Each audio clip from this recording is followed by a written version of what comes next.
Hello everyone and welcome to Knife Craze. And tonight, for the second review of the knife, we are going to be taking a look at the Buck 120 General. Now, the Buck 120 General is a fixed blade knife that apparently has been around for quite a long time, quite longer than since I've been around. I am only 19 years old. This knife, I'm pretty sure, is about maybe even 70 years old today. You know, I just heard that it's been around for a while. So, if it's been around for this long and Buck at least used to manufacture it up until a few years ago, or maybe it is still manufactured, I've heard many different things. Whatever, I'm rambling. Point is, this knife must be good, right? Well, let's take a look at it and see for ourselves. We'll get to the sheath later. Okay, so starting off, it's a fixed blade knife, and God is it beautiful. Now, first thing you're going to notice, there is a bit of wear and tear on mine. I've personally been using it out back a bit, so by no means is this a faulty fault. That sounds stupid, I know. Is this a fault on Buck? It's not. I've been using this knife. So, let's measure it. Let's just measure it. Tip left, pommel right. Okay. So overall, the knife is about a foot long. So you know, you're getting a fairly big knife when you buy this. The blade length is about 7 inches and 1/4 inch long, with the cutting area being about 7 inches. It also has a blood groove or fuller on the blade, and we'll explain about that in a minute. It's essentially 2 inches and 3/4 of an inch long. Okay, so measurements out of the way. This knife, like I said, has been around for a while, and it's been tried and tested and proven true by many hunters. Now, I myself don't hunt. I just wanted an iconic blade made by Buck to accompany my Buck 110 Folding Hunter, so I chose this. Now, I was going to get the smaller version, the Buck 119, but the blade felt a little too small compared to the handle, so I wanted something that would be a little more symmetrical in size, so I decided this. So, this knife has a clip point blade, which has been falsely sharpened on the back to bring the tip down to a much sharper point, which can aid in penetration. And if any of you hunt, you know you want an extra pointy knife, something very sharp, which allows you to get under the skin of the animal carefully to open it up. You don't want something that you're going to have to ram in there, because that could puncture the organs and cause a bloody mess. The blood groove, like I said, is about 2 3/4 of an inch long. And this is actually designed for, and I know it's going to sound a little bit gory for all you pussies out there, but essentially, if you stab something, human, animal, whatever, I do not condone stabbing, but if you do, this blood groove up here is essentially designed to break suction from the body so that you're able to pull the blade out. That's what that's about. I'm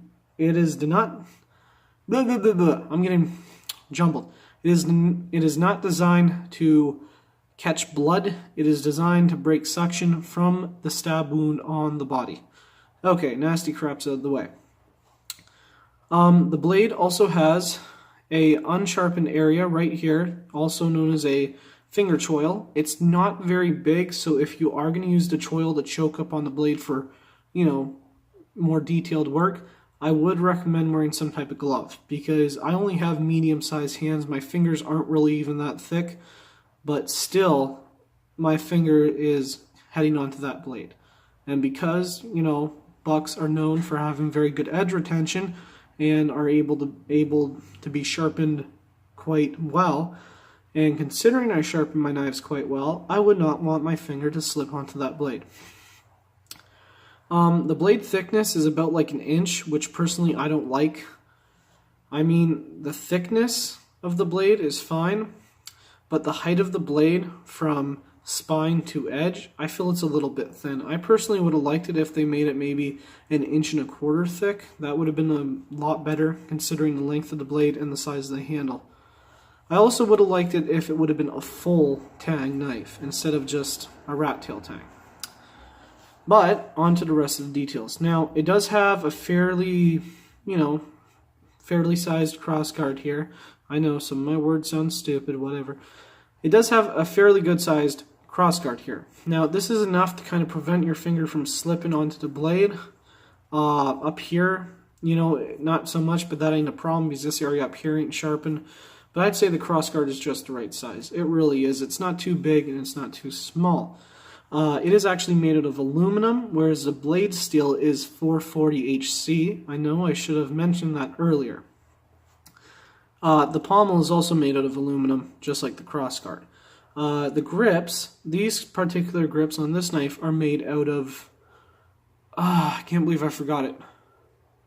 Phenolic, sorry. Yeah, they're made out of phenolic. I'm not sure what that is, probably some kind of a plastic, I don't know. But that's what they're made out of. If you get the faux gold and Cocobolo one, the grips are made out of Cocobolo. I just wanted something that was more similar to the Scream horror movies. I'm a movie buff, I like watching movies, so that's why I got, you know, this one. On the blade, this review is kind of all over the place. It says Buck 120 USA. Other side doesn't say anything. And really no other markings of any kind. Now on the grip, there are finger grooves. They're not very deep, but they are there, so they add a little bit more, you know, grip when holding the blade. And the handle has been considered kind of small for some people. Personally, it's not an issue for me, but I have heard in other reviews, people with larger hands, they have said that they do not like the size of the grip.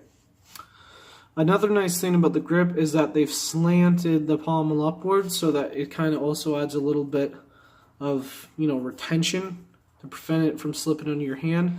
However, considering this handle is smooth like ice, you know, there really isn't going to be much grip anyway. Whatever. It's a nice looking knife that has impeccable quality. Okay, this review has been all over the place, so let's go to personal opinions, as if they weren't present throughout the whole review. Okay, personal opinions are, this is a fabulous knife. I believe it needs an upgrade to full tang. I believe the blade from edge to spine should be thicker to about 1.25 inches. And I also believe that the finger choil, while I wouldn't personally change it, I think people need to take care and be cautious when using it, considering how small it is and how close the blade is to it. Yeah, so that's about all my personal opinions are about this knife. You know, I absolutely love it. It's a classic. But that's what I think about it. And the rating for this knife is... Oh, and before I rate it, let me mention the price. I got this for about $104 on Amazon.ca. Last time I checked, I believe it was $102. This is Amazon Canada. This is all Canadian currency. So if you're in Canada and you want to get this at $102, that seems to be the cheapest it's ever been, just so you know. Rating, 8 out of 10 stars. It's awesome. It really is. But I can't give it that full 10 out of 10 stars because it's not full tang. Most people are going to interpret this knife as an outdoors knife. And because it's not full tang, that possesses a huge risk when batoning. Also, now this is just more of a personal gripe, but I do wish that they could make the blade a little bit thicker from edge to spine. Other than that, those are the two things I would not change. So there you go, guys. The Buck 120 General. And, hold on, I'm being an idiot. I'm almost forgetting the sheath. Rewind. Let's look at the sheath. Okay. Excuse me. The sheath, made of real leather. The sheath is made in Mexico, and I know there's a lot of dirty things coming out of Mexico, but one of those things is not the sheaths for Buck knives. These are actually made with incredibly good quality. A lot of it's heavily stitched. It feels really smooth, and I've had this, you know, since Christmas that just went by. And, you know, nothing really seems to be wrong with it. You have this beautiful 3-inch belt loop here. You do have a drainage hole on the bottom. And you have this nice full wrap around strap here. It's not even really a strap. It's more of an entire, like, I don't know, a door, a gate, something that wraps around the grip. but it's nice and thick. And you have a button snap, no Velcro. And inside you have a, right there, it's a liner to prevent the sheath from getting cut. So there you go, guys. There was my pretty offensive to liberals yet funny review of the Buck 120 General. If you enjoyed this video, please leave a like. If you wish to see more funny content in the future and awesome knife reviews, please subscribe. And for the second time tonight, have a great night.